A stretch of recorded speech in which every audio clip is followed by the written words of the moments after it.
All right. Well, good morning and welcome to the Employability Skill Series, where we explore the top skills employers are looking for in candidates. Each week, we will cover a different topic with thoughts and insights from professionals in a variety of industries. I am your host, Megan Morrow, Senior Associate Director of Experiential Learning and Employee Relations. Today, I have Meredith Prokuski as my guest, and we will be discussing the importance of verbal and written communication in the workplace. All right. Meredith Prokuski has been with Florida Southern College since 2010 and has been working in higher education for 20 years. During her time at Florida Southern, she has served in a variety of departments, including PR, advancement, alumni, the Center for Free Enterprise, graduate programs in the School of Business, and most recently in career services, where she currently works with pre-health students. She holds a Bachelor of Arts in Politics from Randolph-Macon Women's College and a Master's of Science in Industrial and Organizational Psychology from Florida Southern College. She is married with four boys and enjoys torturing everyone around her with Broadway musicals. So, good morning, Meredith. Thank you so much for Good joining us morning. today. Thank you for having me here.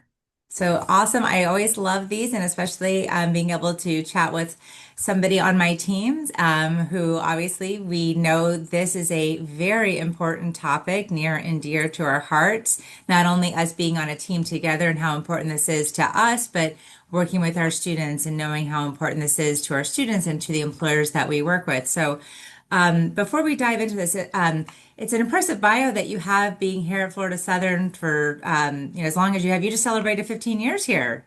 I did. So This has been congratulations such to a us. great place to work. There's always a constant flow of energy, and it's fun being in an environment where learning is appreciated so much, not just with our students, but with our faculty. I'm always impressed with our faculty and wonder when they sleep, with all of the things they do with our students, with classes, and with their ongoing research. So it's really fun to be in an environment like this.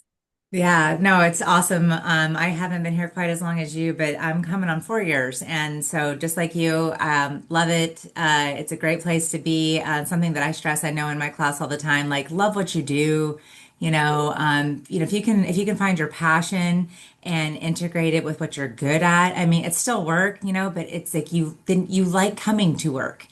It's Mhm. enjoyable, and when you're blessed with a team that you work with and that you like them, I mean, we spend more time together than we do with their people at home. So, you know, Absolutely. is there anything else you'd like us to know about you? Again, like I said, like you work here with us. You spent the last 15 years here, 20 years in education, four boys, raising four boys, married to a wonderful man, all that kind of fun stuff. Anything else we should know about you that's going to help us dive into this topic?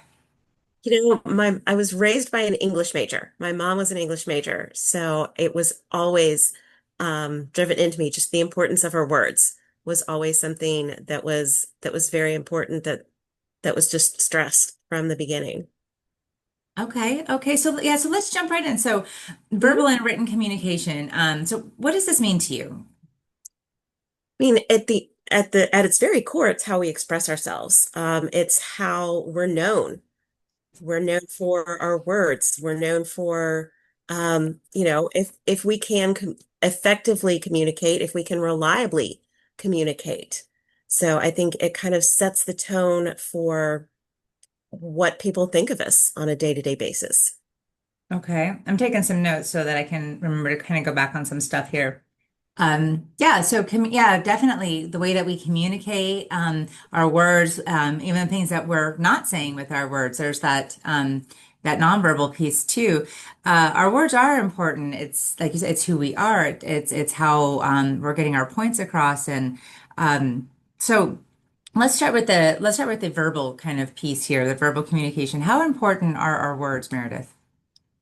This just I can't even begin to express that, and that's a horrible thing to say when we're talking about the importance of words. Um, but they really are. I mean, our words are so important. Our words are quoted. When you think about reading an article that sums up what happened at an event, you'll often see quotes.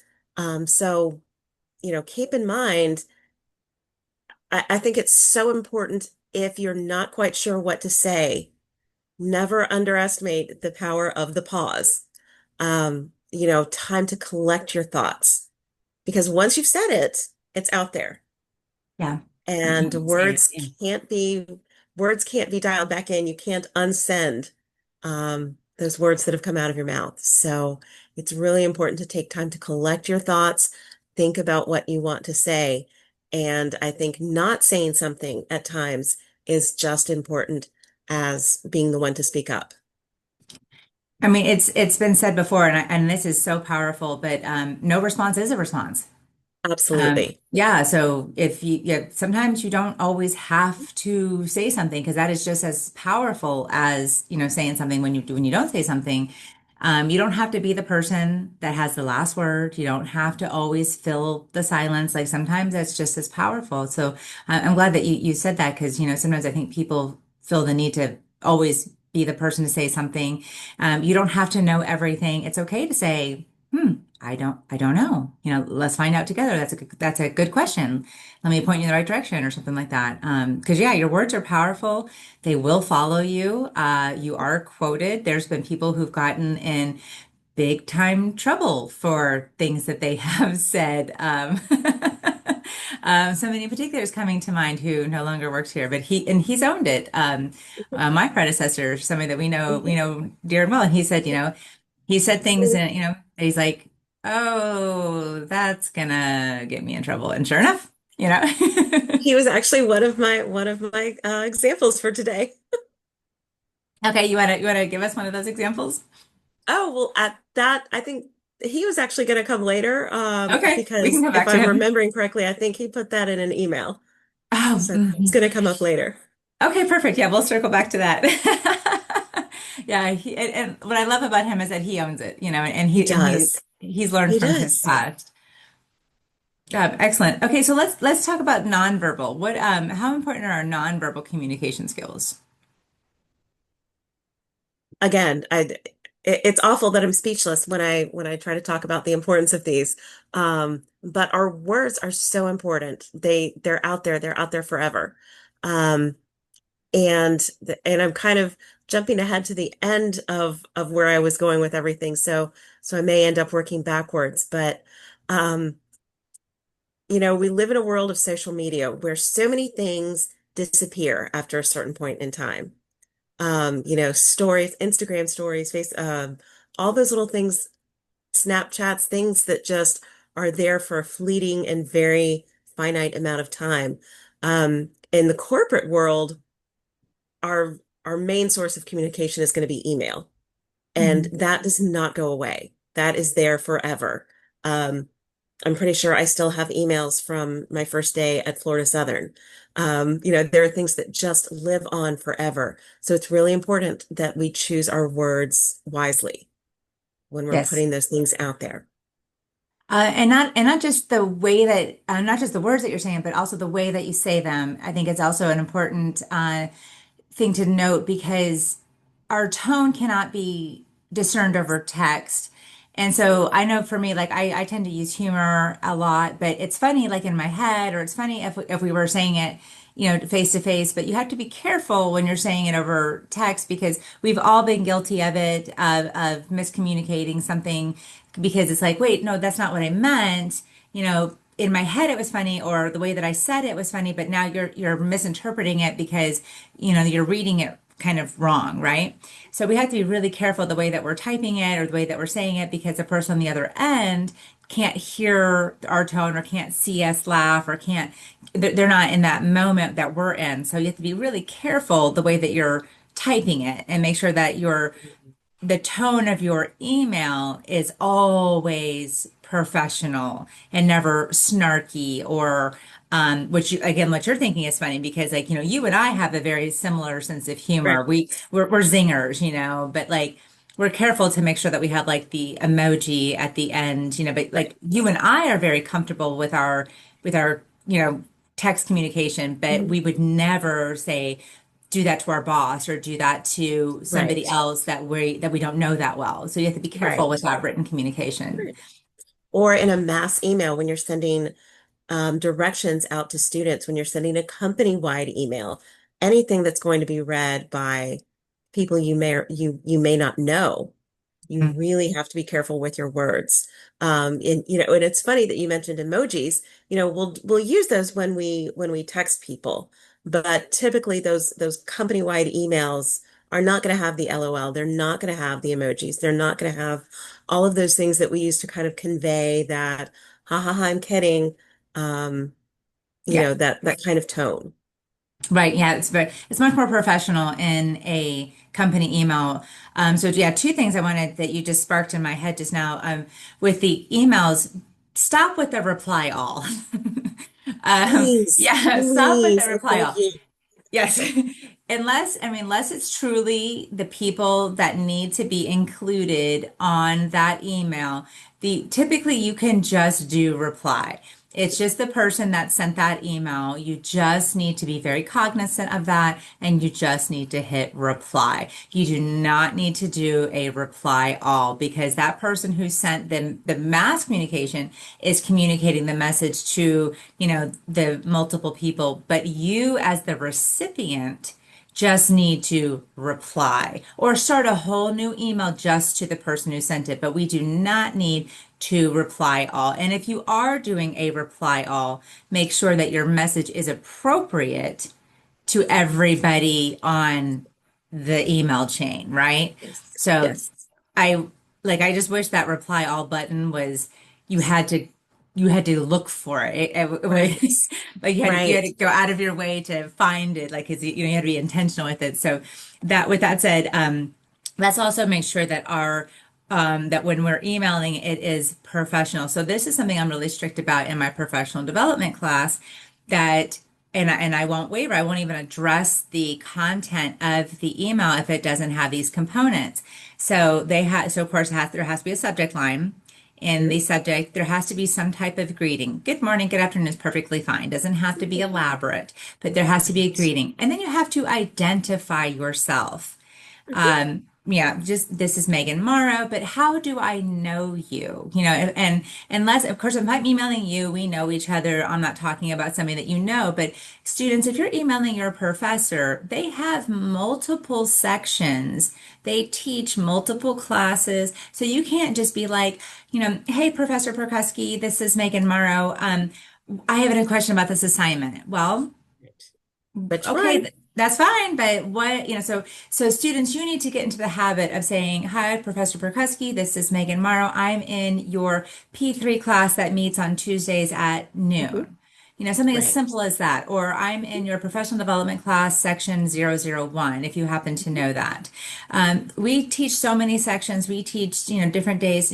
You have to get into the habit of identifying yourself. If you were reaching out to an employer, hi, Ms. Perkusky, my name is Megan Morrow. You spoke in, this professional Mhm. development class on this day. I wanted to connect with you. You have to identify who you are. And then why are you emailing? Get to the Mhm. point. I have a question about this, or I'd like to connect, or I would like to follow up with something, or I met you at this networking event and I just wanted to, you said something here. I want to learn more about your company. Get to the point, close it. They don't want to book. They don't want, but you need to get to the point, be professional, and then close it. Thank you, best, sincerely, regards, and then your full name. Absolutely. Yeah, keep it professional, keep it short, keep it concise. Don't make them Use sift grammar. through. Say Use what? grammar. Please Use use grammar. grammar. Yes. Spell check. Please Mhm. spell check. Yes. Please spell check. Please. Please. Can you think of a time, Meredith, that somebody maybe like didn't use really good communication and whether it was verbal or written and maybe how it negatively impacted you or impacted the team that you worked on? Sure. I can think of, and some of these are just really basic spell check instances. And I think what's so important is that we can't stop with spell check because there are words that are really close to one another on the keyboard. If and it are very close to one another, but they mean very different things. Um, and I can think of I think we've all probably heard the joke about public relations and what happens when you drop, say, the L from that. And I've seen that press release go out. Um, Whoopsie. oops, yeah, oops. Um, one I was guilty of. Mark you calendars and a save the Oh, date. nice. All all words, Mm-hmm. all correct words. So if you just leave it at a spell check, you may find yourself sending the president of the college and the provost a little postcard that has gone out to thousands of alumni saying, "Mark you calendars." Oh, and then you're like, I'm educated, I swear. I And you're promise, I representing the promise. college. Right, right. So yeah, just it can't end with spell check. Mhm. And I think we're really lucky, and this is kind of something that I wanted to get into. Um, we've got so many tools at our disposal. We've Mhm. got AI, and I think there's some who are kind of just no, no, no, never use it. It's there. Let's use it. Let's embrace it. But the thing is, we have to use it responsibly. It Okay, has to be yes. used responsibly. And I think it's so easy to just pull up Copilot, to pull up Gemini, to pull up ChatGPT and say, I need an email to say this, and let AI take over. But the most important thing you can do is not let that take over your voice. You have Mhm. to maintain your voice. There has to be some integrity there. There has to be some continuity there. We need to know this is coming from you. Mhm. And at the end of the day, AI is not always right. I have seen Yeah. AI turn applications into complete mistruths. Um, it's not always reliable. It's helpful, Mhm. but not always reliable. So I think there's nothing wrong with using that tool that's there as long as we're not letting it take over or become our voice. Mhm. So yeah, I same thing. I tell my students all the time too, like you can lean into it, use it for Mhm, brainstorming, but don't mhm. copy and paste because it's not how you No, talk. It is not how you speak. And so if you were to ask ChatGPT to, create a beautiful cover letter for a job that you're applying for or a resume, and say you do get that interview and the employer is super impressed, and then you sit down in front of them and now your voice does not match the resume and the cover letter, the employer is going to be like, this is awkward, and then you're mhm. gonna, blow the interview because it's clear that you're not that same person. So I'm glad that you brought that up because, like you, I say, lean into it. It's not going anywhere. If anything, it's going to become more prevalent. We're going to be using it more and more often, but it shouldn't be a crutch. It shouldn't be the only thing that you use. It should be an assistance, not the whole thing that you use. Yeah. Very, very good. Can you tell me about a time there maybe like due to good communication skills that maybe somebody that either you or somebody in your team used that really impacted positively your team? I feel like I should have a really good example of this. And I'd like to say it's every day. Mm-hmm. Um, but honestly, I think just double checking and finding those things. I think Mm-hmm. that's such an important part of effective communication is is kind of getting that second glance at things. Take a step back. It's really easy to just kind of keep going with the same, keep going with the same. And then you realize after you've sent out maybe 4, 5, 25 emails that there was a mistake in there. So just kind of take a step back, put yourself in the shoes of the reader. Forget that you know everything you know Mm-hmm. and read this from the point of view of the person receiving it.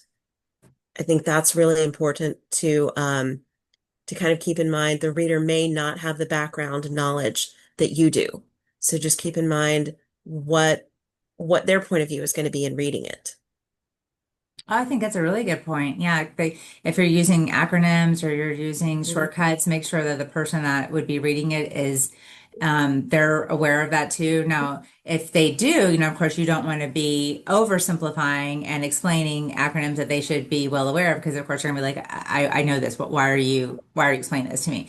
But if you're saying like, if I were to start going on about UCS and UCR and CR, you'd be like, what are you talking about? Well, I just read, an article on B.F. Skinner's and or Ivan Pavlov and classical conditioning, well, okay, now I know what you're talking about in psychology, right? But if I'm not sending that to people who are studying psychology, I would have to explain what those mean. So that's a good point that you make so that everybody is well aware of what the content of your communication is. Um, let's shift back a little bit to some like nonverbal. This was something that we talked about at length last in my last employability skills series last week was that nonverbal communication. So I just kind of would like to tie this into about like how we are communicating, the words that we're saying. Let's in that making sure that it is consistent with the words that we're saying, but also with the message that we're saying with our body language and our tone and our facial expressions. Can we talk a little bit about how important that is as well, Meredith? Absolutely. And there's so many times that and I think you and I do this especially. We can be pretty sarcastic from time to time. Gasp. Shocking. Right, exactly. No. Shocking. And it comes across very differently if I say, I'm shocked. And yeah, I'm shocked. So our tone can really convey quite a lot. And if we're not careful, we need to be very careful about letting that being mindful of our tone and making sure that especially in the workplace, it's remaining professional. Mhm. Yeah, that's important. And know read the room. Right. Read the room, know your audience. I'm reminded specifically, I think our boss had just joined our team, didn't know us very well, as just getting, it was over the summer, just getting used to us, just learning our personalities. We were sitting down to a team, or maybe we were ending the team meeting or something like that, and I think I was jabbing with Taylor, and and it was, we were bantering, and I said something, and her and I got it, because I gave her, I said something, and it was snarky, but again, Mhm. it was in jest, it was fun, and our boss was like, well, that's not very nice, and I had to be like, oh, no, Well, no, no, it actually it's was just, like. yeah. Like, no, no, no, everything's okay. Like, because I'm sure she was probably thinking, what have I just walked into? This is, these people are rude to each other. But, of course, we were jabbing and laughing, and, it's Right. oh, no, no, I promise, or same thing like with our other Mhm. colleague, Takara, like I'll jokingly like call him like T-Dog, and Yep. like nobody else can call her that. She would be very offended, but that's openly communicating with her and I. That's okay. That's a fun nickname Right. between the two of us. But we Right. have it like that. So make sure that you are reading the room, Yes. and that you are well aware of your audience and what is acceptable. So if you and we've been working together for many years, so that's important to make sure that you know your audience. Right. Right. But yeah, I mean, and I think about it, my boys, I mean, and I've got one son who was in an accident a while back and mobility issues were kind of you know, were a scary thing for us for a while. And then my youngest ended up having surgery this summer. So he was kind of in the same boat. Those two have bantered back and forth and Mhm. they will tease each other. Yeah, what are you gonna do? Come get me. What are you gonna do? Come hit me? Because they neither one of them could get up and walk, at some point in time. And it's, you hear that and you're like, oh my gosh. And again, that's brothers. Those are friends. Those are people who Mhm. who have those conversations, who have that relationship, and it's okay to do that. But it's probably not something you're going to bring to the office. And Absolutely. so, Yeah, again, read the room, make sure that make sure that it's okay. right. Make sure that you have that relationship. I know we're kind of coming up on time, but there was something that I was taking some notes, and there was something I wanted to bring up because I had a guest speaker earlier this week, and he brought up something which I thought was really wonderful, and I wanted to share this because we're talking about communication. So in interviews, a lot of times, you'll be asked what do you consider to be one of your weaknesses, which is always a difficult question to kind of answer. So when one of my students asked, how would you answer that? He said a very neutral response to this would be to say, I could work on my communication. He said, first of all, everybody can always be better at communicating, especially because people communicate differently. And I thought this is perfect for what we're talking about here because, you and I, like I said, like we've talked about, like we kind of use sarcasm, kind of use humor, but other people are more literal. They're more, like they might be like, offended or they might not understand or they might not take it. They might not have the same kind of sense of humor. We also have to take into effect that some people are, more extroverted or introverted. We've got, baby boomers, Gen X, Gen Y, and Gen Z. So we've got all the different people, the way that they communicate, the way that they take things. You've got cultural differences, gender differences, even geographic differences. Like if I were to say, hey guys, we need to red up before we leave, would you even know what that means? That's a Pittsburgh term for cleanup, you know? So, so again, so if you're It's saying yeah. like, yeah, so we have different ways that we communicate. So a great way to answer that weakness question would be like, I could learn to communicate. I'm working on learning to communicate more effectively. Neutral, everybody could Hmm. use it. So Hmm. I thought that was great for our conversation that we're talking about. But as we're coming up on our time, Meredith, do you have any parting words of wisdom for our students about how they can, work on this communication skill, their verbal and their non-verbal written communication skills? I think just keep practicing, really. Put yourself in some different situations. I think we get very comfortable talking to our friends, talking to people who are a lot like us. Try talking to different groups of people. Um, Remember, just like Professor Morrow said, we're always going to be the potential to communicate with different groups is always there. And that also includes non-native English speakers who may take things much more literally. So just kind of keep in mind that those colloquialisms may not translate well, but put yourself in front of different groups. Speak to different generational groups, speak to people outside your major. Um, just get out there, kind of practice. When in doubt, kind of like we said, use AI as a great tool. If you're in doubt, write something, run it through AI. Hey, how does this sound for talking to this group? Mhm. How does this sound for a mass communication? Am I using too familiar of a tone? Am I using too formal of a tone? Let it guide you if in doubt, but practice just communication, read, get out there and speak with a variety of people. And I think that's really going to help build your vocabulary and build your level of comfort with communicating with others. I think that's beautiful. That's awesome. That's great advice. As always, thank you so much for giving us your time and sharing your thoughts on this. This is a super important topic. Students, this is a skill that employers are saying they're not seeing a whole lot. So we need to work on this. This is something that everybody could work on.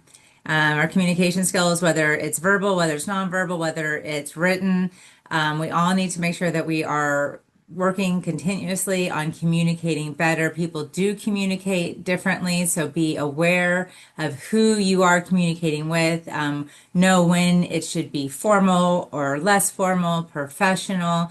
Always err on the side of professionalism when you're talking with professors and employers and those around you. A text is different than an email, so always be aware of that as well. Always be putting your best professional foot forward. So thank you for sharing your time. Thank you, everybody. I hope you have a wonderful rest of your day. Stay warm out there. It's not Florida right now. It's Florida's having an identity crisis with its weather this week. So stay warm, everybody. Thank you so much. Have a wonderful day. Meredith, I will see you around. All right. Thanks so Thank you, much. everybody. Okay.